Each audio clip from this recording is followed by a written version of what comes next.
Hari ini bertepatan dengan tanggal 1 Muharram, yang mana bulan Muharram ini merupakan bulan yang telah ditetapkan oleh umat Islam sebagai tahun baru Islam atau sebagai tahun baru Hijriah, yang dengannya menjadi bulan pertama dalam kalender Hijriah dan juga merupakan bulan yang mulia, yang haram dari salah satu 4 bulan, Dzulqa'dah, Dzulhijjah, Muharram dan Rajab.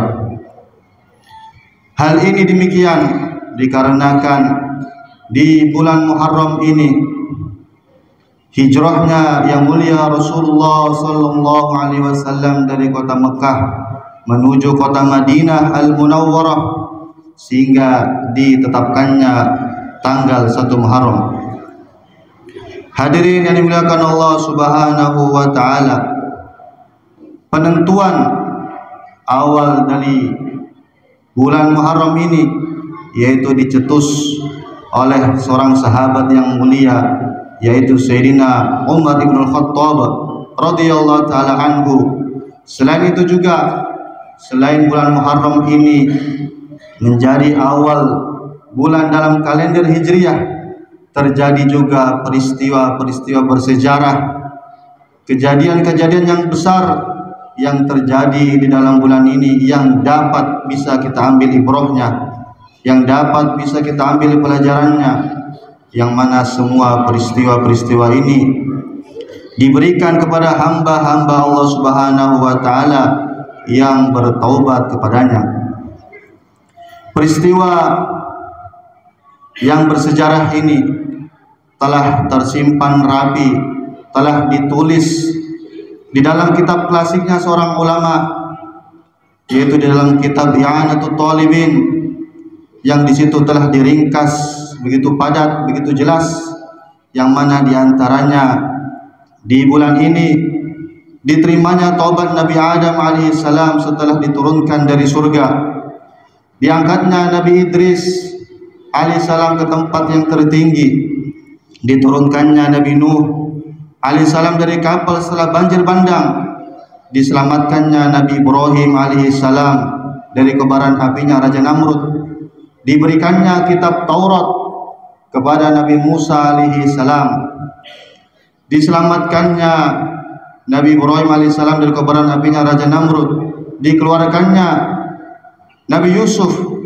alaihissalam dari penjara, disembuhkannya kebutaan Nabi Yakub alaihissalam dengan wasilah perantara pakaiannya Nabi Yusuf alaihissalam, disembuhkannya juga penyakit Nabi Ayub alaihissalam dari sakit kulit yang berkepanjangan, disibakkannya, dibelahkan lautan bagi Bani Israel, yang mana pada waktu itu mereka melarikan diri dari kejaran Fir'aun dan bala tentaranya yang kejam.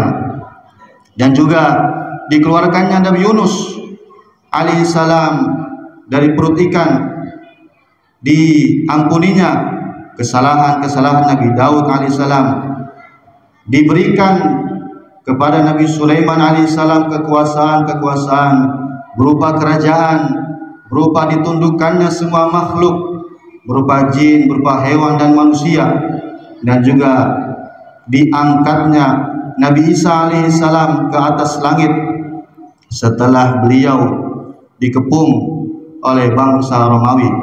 Dan yang terakhir tak kalah penting, yaitu diampuninya semua kesalahan-kesalahan yang telah lalu maupun yang akan datang kepada yang mulia Rasulullah sallallahu alaihi wasallam, junjungan kita semuanya.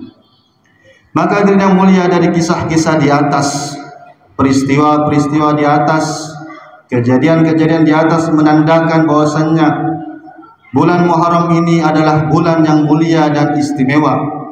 Saking mulianya, saking istimewanya, Allah pun juga menjadikan bulan ini dari salah satu bulan 4 haram, dari salah satu 4 bulan yang dimuliakan, yaitu Dzulqa'dah, Dzulhijjah, Muharram dan Rajab. Allah Subhanahu wa taala berfirman, inna iddatash syuhuri 'indallahi 12 syahran fi kitabillah yauma khalaqas samawati wal ard minha arba'atun hurum dzalikad dinul qayyim fala tadlimu fihinna anfusakum. Semasa Allah Subhanahu wa taala menciptakan langit dan bumi, maka ketika itu juga Allah Subhanahu wa taala menetapkan 12 bulan yang diantaranya ada 4 bulan yang mulia yang haram, yaitu Dzulqa'dah, Dzulhijjah, Muharram dan Rajab. Hadirin yang mulia, dengan demikian bahwasanya bulan Muharram ini adalah bulan yang mulia. Di samping itu juga bulan Muharram ini disebut, dijuluki oleh yang mulia Nabi Muhammad sallallahu alaihi wasallam sebagai Syahrullah, bulannya Allah. Maka suatu ketika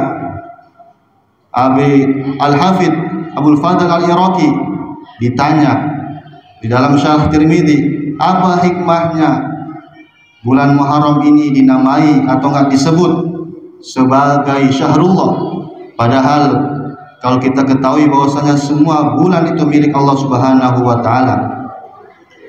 Maka beliau menjawab, disebut demikian dikarenakan bulan Muharram ini diharamkannya pembunuhan dan juga menjadi awal bulan di dalam kalender Islam, kalender Hijriah. Dan begitu pun untuk memuliakan bulan ini, mengistimewakan bulan ini, Nabi pun sendiri itu tidak pernah menyandarkan nama-nama bulan kepada Allah Subhanahu wa taala selain bulan Muharram, yaitu Syahrullahil Muharram, bulan Allah Subhanahu wa taala yang namanya Muharram.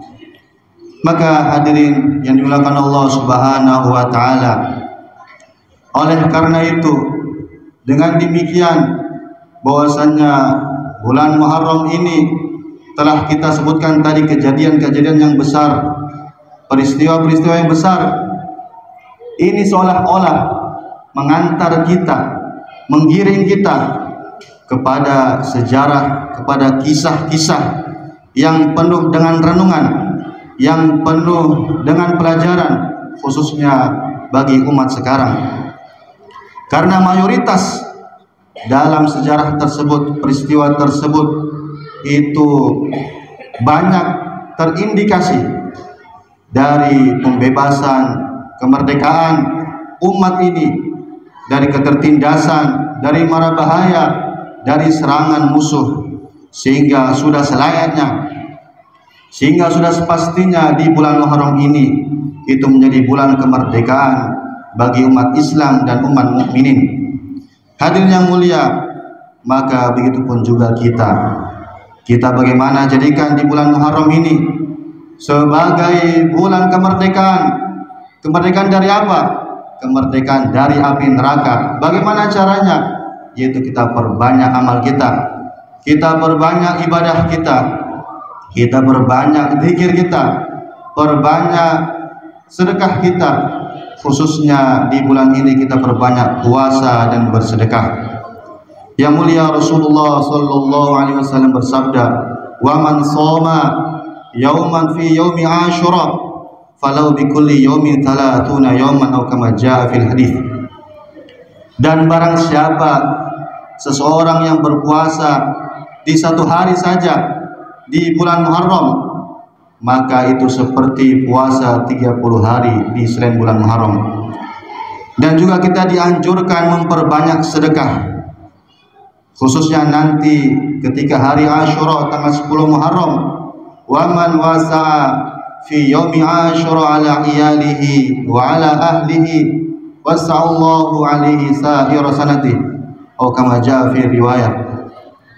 Barang siapa ketika hari Asyura 10 Muharram dia melonggarkan, meluaskan rizki keluarganya, tanggungannya.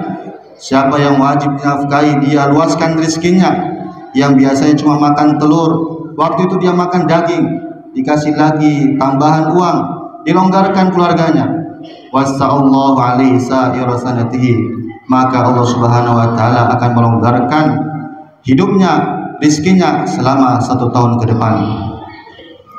Maka hadirin yang dimuliakan Allah Subhanahu wa taala, mari kita sama-sama di bulan Muharram ini kita perbanyak amalan kita, perbanyak ibadah kita, khususnya yang diperbanyak adalah ibadah puasa dan sedekah, sehingga dengan harapan, dengan amalan kita, dengan ibadah kita, kita digolongkan sebagai orang-orang yang telah disebutkan tadi, yaitu orang-orang yang selalu ditolong oleh Allah Subhanahu wa taala di dunia ini dan nanti khususnya ketika di akhiratnya Allah Subhanahu wa taala. Amin amin ya rabbal alamin.